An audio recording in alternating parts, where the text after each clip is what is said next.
सबसे पहले ये जानना चाहूँगा, इस तरीके का कभी हत्याकांड आपने देखा? अब तक कितने मामले आपके सामने आए होंगे? देखिए, हत्याकांड तो बहुत हुए हैं मेरठ में, लेकिन ये अलग तरह का हत्याकांड है। क्योंकि एक पत्नी ने अपने प्रेमी के साथ मिलके अपने पति की हत्या की है, तो ये एक तरीके से जो विश्वास है, जो परिवारों में बना रहता है, उस विश्वास को कहीं आघात पहुँचा है। हुँ, तो इस तरह का इसलिए ये और ज़्यादा गंभीर बन जाता है। हुँ। जैसे कि उसमें ड्रम में डाल दी बॉडी, जी, टुकड़े कर दिए, जी, सीमेंट डाल दिया, जी, जी, एक तरीके से बॉडी को छुपाने का भी प्रयास किया। जी। तो इसमें किस तरीके से कार्रवाई होती है? क्या इसमें नियम कानून है और किस तरीके की इसमें सज़ा मिलती है? देखिए, हत्या है और जो इसमें मेन रोल जो रहेगा वो पुलिस का रहेगा इन्वेस्टिगेशन हुँ, का।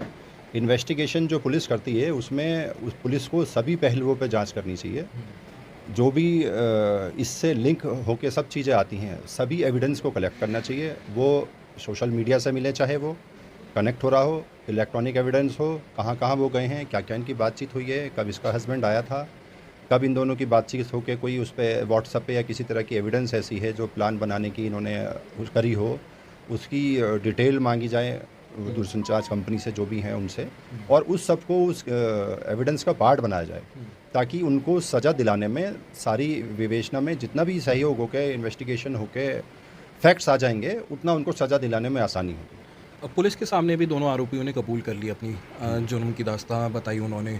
और यहाँ पर जब कोर्ट में पेश हुए थे, जब जेल ले जाने के लिए पेश किया जाता है कोर्ट में, तब भी उन्होंने कहा कि जैसे मुस्कान ने वहीं पे बोला कोर्ट में, जब जज ने पूछा कि क्या करा है, तो उन्होंने ये कह दिया कि पति का मर्डर।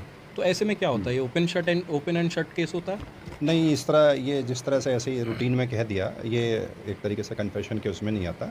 उसके लिए प्रॉपर वो होता कि वो कोर्ट के सामने, जज साहब के सामने अपने बयान सीलबंद होते, हुँ, तो वो उनके खिलाफ जा सकता था। हुँ, पुलिस के सामने कह देना और ऐसे ही रूटीन में कह देना, ये उसमें नहीं जाएगा। ना हुँ, कोर्ट ने उसका कोई नोटिंग को कहीं हुँ, बयान कलमबंद किए होंगे। हुँ, अगर बयान ऐसे नहीं लिए गए, तो ऐसे नहीं जाएगा। वो प्रॉपर एविडेंस होके हुँ, चार्जशीट लगेगी, चार्जशीट के बाद सारा साक्ष्य आएगा, हुँ, साक्ष्य आने के बाद जब उनको सुनवाई का पर्याप्त अवसर देके अभियुक्त को भी, हुँ, क्योंकि अभियुक्त का भी संविधान के अनुसार और सीआरपीसी और जो बीएनएसएस है उसके मुताबिक भी अभियुक्त गण को पूरा अधिकार है उनको फेयर ट्रायल के लिए। हुँ, तो अगर उनका कोई अधिवक्ता नहीं होता है, वो जैसे भी आप कहते हैं कि एक उन्होंने सरकारी उसकी मांग करी है, तो वो उनका संवैधानिक अधिकार है, उन्हें मुहैया कराया जाएगा। हुँ।